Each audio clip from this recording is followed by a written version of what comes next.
Assalamualaikum warahmatullahi wabarakatuh. Perkenalkan, nama saya Halimatus Sadia dengan nomor NIM 23810701117. Kelas PGMI 5D. Program Studi Pendidikan Guru Madrasah Ibtidaiyah, mata kuliah pembelajaran IPS, DMI atau SD. Pada kesempatan ini, saya akan mempresentasikan analisis kasus pembelajaran IPS dengan topik pembelajaran kontekstual berbasis lingkungan lokal, khususnya pada madrasah ibtidaiyah yang berada di daerah pesisir. Kasus yang dianalisis adalah seorang guru IPS kelas 5 MI di daerah pesisir yang mengalami kesulitan mengintegrasikan lingkungan lokal seperti aktivitas nelayan dan pengolahan hasil laut. Karena buku paket itu lebih banyak membahas pertanian dan perkebunan. Melalui presentasi ini, saya akan menjelaskan pentingnya pembelajaran IPS kontekstual serta rancangan pembelajaran menggunakan pendekatan kontekstual Teaching and Learning atau CTL. Pada analisis konseptual, pentingnya pembelajaran IPS yang kontekstual dan berbasis lingkungan lokal itu memiliki peran yang sangat penting bagi perkembangan siswa MI. Pertama, dari aspek perkembangan kognitif, siswa MI itu berada pada tahap berpikir konkret. Oleh karena itu, pembelajaran IPS akan lebih mudah dipahami jika dikaitkan langsung dengan realitas kehidupan sehari-hari siswa. Dalam konteks daerah pesisir, kegiatan ekonomi seperti menangkap ikan, tambak, dan pengolahan hasil laut itu merupakan pengalaman nyata yang sering mereka lihat dan alami. Yang kedua, dari aspek pembentukan sikap sosial dan ekologis, pembelajaran IPS kontekstual itu membantu siswa menumbuhkan sikap peduli lingkungan, menghargai pekerjaan, masyarakat sekitar, serta memahami pentingnya menjaga sumber daya alam laut agar lebih tetap lestari. Dan yang ketiga, itu dari aspek motivasi belajar. Pembelajaran yang dekat dengan kehidupan siswa itu akan membuat mereka merasa belajar IPS itu bermakna dan menyenangkan, bukan sekadar menghafal materi dari buku. Sebaliknya, jika pembelajaran IPS tidak kontekstual, maka pembelajaran itu menjadi abstrak, membosankan, dan kurang relevan. Siswa akan kesulitan memahami materi, kurang termotivasi, serta tidak mampu untuk mengaitkan pelajaran IPS dengan kehidupan nyata mereka.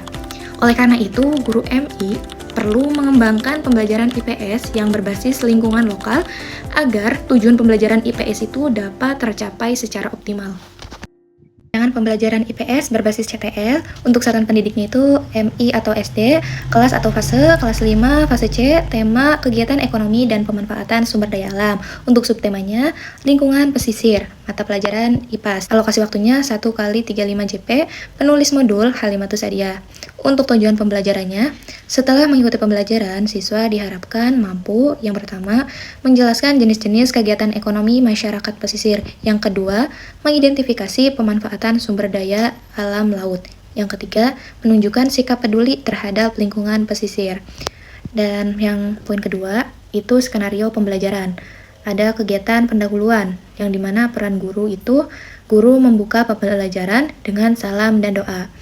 Dan guru itu melakukan apresepsi dengan pengajuan pertanyaan yang berkaitan dengan pengalaman siswa. Contoh pertanyaan gurunya itu, siapa di antara kalian yang orang tuanya bekerja sebagai nelayan? Dan contoh lainnya, apa saja hasil laut yang sering kalian lihat di sekitar rumah? Untuk aktivitas siswanya, siswa itu menjawab pertanyaan guru berdasarkan pengalaman pribadinya masing-masing. Dan siswa menceritakan secara singkat aktivitas ekonomi yang mereka lihat di lingkungan pesisir. Pemanfaatan lingkungan pesisir itu pengalaman siswa tentang nelayan, tambak ikan, dan hasil laut dijadikan titik awal pembelajaran. Untuk kegiatan inti itu ada integrasi 7 komponen kontekstual Teaching and Learning atau CTL. Yang pertama itu konstruktivisme. Peran gurunya, guru menggali pengetahuan awal siswa tentang kegiatan ekonomi pesisir. Yang dimana guru itu mengaitkan pengalaman siswa dengan materi IPS yang akan dipelajari. Untuk aktivitas siswanya itu, siswa menceritakan apa yang mereka ketahui tentang pekerjaan nelayan, tambak, atau penjual ikan. Siswa itu mengaitkan pengalaman tersebut dengan konsep kegiatan ekonomi. Pemanfaatan lingkungan pesisirnya itu tentang pengalaman nyata siswa tentang kehidupan masyarakat pesisir yang dijadikan dasar pembelajarannya. Yang kedua, inquiry. Peran gurunya, guru menampilkan gambar atau video tentang aktivitas nelayan, tambak, dan pengolahan hasil laut. Dan guru memberikan arahan agar siswa mencari informasi dari media yang disajikan. Untuk aktivitas siswanya, siswa mengamati proses nelayan, menangkap ikan, hingga menjual hasil tangkapannya. Siswa mencatat jenis kegiatan ekonomi yang mereka temukan. Adapun pemanfaatan lingkungan pesisirnya itu aktivitas nelayan, tambak ikan, dan pengolahan hasil laut menjadi objek pengamatan siswa. Yang ketiga, bertanya atau questioning. Peran gurunya, guru mengajukan pertanyaan pemantik untuk mendorong berpikir kritis siswa. Contoh pertanyaan gurunya, mengapa nelayan harus berangkat melaut pada waktu tertentu? Dan pertanyaan yang kedua itu, apa yang akan terjadi jika laut tercemar sampah? Untuk aktivitas siswanya itu, siswa menjawab dan mengajukan pertanyaan balik. Siswa berdiskusi untuk menemukan jawaban sederhananya. Untuk pemanfaatan lingkungan pesisirnya itu, permasalahan nyata di lingkungan pesisir dijadikan bahan diskusi. Dan yang keempat, learning community. Peran gurunya itu, guru membagi siswa ke dalam kelompok kecil. Guru membimbing diskusi kelompok. Dan untuk aktivitas siswanya, siswa berdiskusi tentang jenis kegiatan ekonomi pesisir. Siswa saling berbagi pengetahuan dan pengalaman. Dan pemanfaatan lingkungan pesisirnya itu, setiap kelompok membahas topik yang berbeda. Misalnya, itu ada nelayan, tambak, atau pengolahan ikan. Yang kelima, modeling. Untuk peran gurunya itu, guru memberikan contoh cara menjelaskan alur kegiatan ekonomi masyarakat pesisir. Dan guru itu mencontohkan cara menyusun laporan sederhana hasil dari pengamatan siswa-siswi tersebut. Aktivitas siswanya itu, siswa memperhatikan contoh yang diberikan oleh guru. Siswa meniru cara menjelaskan atau menyusun laporan. Untuk pemanfaatan lingkungan pesisirnya itu, contoh yang digunakan berasal dari aktivitas nyata nelayan dan hasil laut. Dan yang selanjutnya, yaitu yang keenam, refleksi. Untuk peran gurunya, guru itu mengajak siswa melakukan refleksi di akhir pembelajaran. Contoh pertanyaan refleksi gurunya itu, apa hal baru yang kalian pelajari hari ini? Dan yang kedua, mengapa kita harus menjaga laut?